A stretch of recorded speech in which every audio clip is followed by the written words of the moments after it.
conflicto que continúa y una información internacional que también involucra a Israel, pero en este caso con la matanza, con el asesinato de un alto general en Siria, en Damasco, en la capital siria.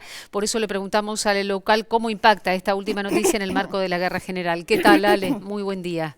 ¿Qué tal? Buenos días. Sí, hablamos de Sayed Razi Musavi, que es un alto comandante de la Guardia Revolucionaria iraní.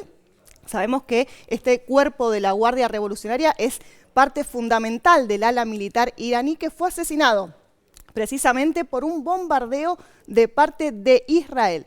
Irán dijo que se reserva el derecho de respuesta precisamente a partir de este asesinato, como vos bien dijiste, en Damasco, Siria. Lo que juró Israel en las últimas horas, y allí estamos viendo las imágenes, es justamente vengar el ataque en el momento adecuado, Ale. Por lo tanto, el momento adecuado, ¿cuándo podría ser? En el marco de lo que ocurre también con la guerra a nivel general, ¿no? Y el último bombardeo también al campo de refugiados de parte de Israel en Gaza. Mira, la verdad, Silvia, es que no se sabe cuándo podría llegar a ser esta respuesta. Recordemos que Qasem Soleimani, otro alto general iraní, fue asesinado, en este caso por orden de Estados Unidos, por orden de Donald Trump, hace ya varios años, cuando Trump era presidente. Pero bueno, la respuesta no sabemos cómo puede venir. Por ahora, Irán dice que se reserva el derecho de responder a este ataque, que considera un asesinato que estuvo determinado, planificado, que no fue un asesinato, un bombardeo, digamos, amplio, que no tenía un objetivo preciso, sino que puntual. todo lo contrario, fue un ataque quirúrgico. Así que atención, porque en este momento nosotros venimos viendo ya que Irán se ha posicionado a favor de los palestinos en esta guerra que se desarrolla en Medio Oriente. Recordemos los bombardeos israelíes sobre Gaza, pero hasta ahora no ha hecho ningún ataque directo hacia Israel, repito, del lado de los palestinos. Así que bueno, vamos a ver en las próximas horas si esta respuesta se termina desarrollando, ¿no? Ale, y analizamos un poquito lo que sucedió en las últimas horas, porque ha recibido el repudio internacional lo que ha sido el ataque al centro de refugiados y cómo impacta justamente esto en el resto, en la continuidad del enfrentamiento. Claro, lamentablemente tenemos que hablar de una nueva masacre y hablamos también de 2 días importantes en lo que se considera parte de Tierra Santa. Hablamos primero del 24 de diciembre, previo a la Nochebuena, fue atacado un campo de refugiados, el campo de refugiados de Al-Maghazi, esto ubicado en el centro de la Franja de Gaza. Hablamos de Deir al-Balá. 70 muertos en un solo ataque, lo cual marca un récord y fue denunciado por distintas organizaciones humanitarias como una verdadera masacre. También se pidió que se investigue como un crimen de guerra. Esto sucedió el 24 de diciembre.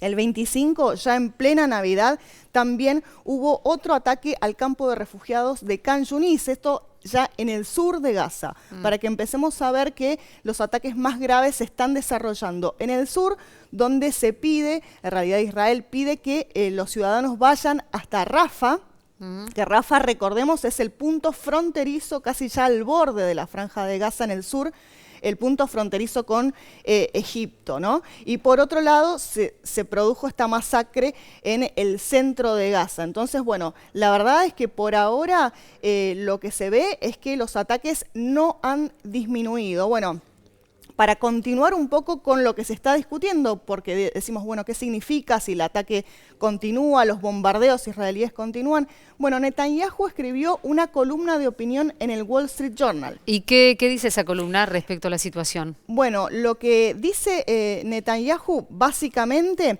es o sea, cito lo que dice, ahí lo vemos ahí tenemos en la pantalla. imagen, mira. Bueno, Hamás debe ser destruida, Gaza debe ser desmilitarizada y la sociedad palestina debe ser desradicalizada. Estos son los 3 requisitos previos para la paz entre Israel y los palestinos. Esto es lo que dice centralmente Netanyahu sobre sus objetivos, precisamente en la Franja de Gaza. ¿Cuál es el punto acá de discusión? Es la continuidad de la guerra, ¿no? La continuidad de la guerra, por un lado, y también el hecho de que Israel está pensando una continuidad luego de que Hamás sea, en este caso, eliminado, si es que esto sucede, que continúe la ocupación israelí del territorio. A esto se opone una contrapropuesta que va a ser presentada esta semana por Egipto, que es de lo cual están hablando varios medios internacionales. Va a ser presentada en distintos organismos, el Consejo de Seguridad de las Naciones Unidas, y ya está siendo discutida por Israel y por Estados Unidos. ¿Una propuesta de qué tipo de parte de Egipto? Una propuesta de alto al fuego. Lo que propone, tiene muchos puntos, pero centralmente lo que propone Egipto es que bueno, este alto al fuego sea primero una etapa en donde se pueda acordar parar los combates en vez de 2 semanas, como fue la anterior, 4 semanas, pero lo que propone es que en ese momento las tropas israelíes salgan del territorio palestino. Directamente. ¿Y en qué se opone al plan israelí? Precisamente en que Egipto tiene el objetivo de formar él dice, un gobierno, digamos, sus autoridades dicen, un gobierno tecnocrático que gobierne la Franja de Gaza como una transición hacia un gobierno palestino. Una especie de intervención. Sí, intervención gubernamental. Hay que ver cómo sería ese gobierno tecnocrático de transición, pero en principio no sería israelí, que es lo que plantea justamente Israel, sino sería un gobierno tecnocrático del cual podrían llegar a participar, por ejemplo, Qatar, podrían participar Estados Unidos. Bueno, ellos son los que están tratando de decidir cómo sería ese gobierno, pero se opone a los planes israelíes de continuar en el poder y justamente con la continuidad de la ocupación militar y del asentamiento de las tropas en el terreno, ¿no? Ale, recién hablabas de Netanyahu, y Netanyahu fue duramente criticado nuevamente por los propios israelíes. ¿En qué circunstancia y qué fue lo que pasó? Bueno, venimos viendo que los familiares de los rehenes que aún permanecen cautivos y los que en su momento todavía no eran liberados, venían protestando contra Netanyahu, pero en las últimas semanas estas protestas se agudizaron.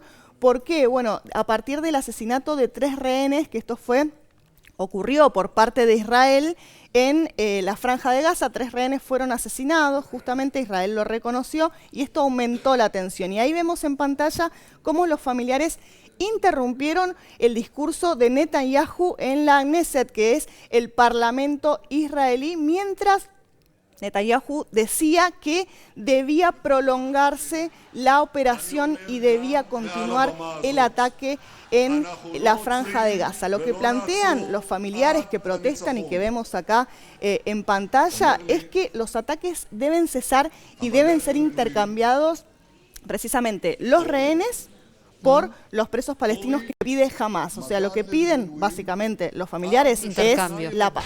Es la paz para que los rehenes que todavía quedan, que son son 129 de los 240 totales, o sea, quedan 129 rehenes israelíes en manos de Hamás en Gaza, justamente que esos rehenes vuelvan a sus casas luego de que comience un proceso de paz y cesen los ataques.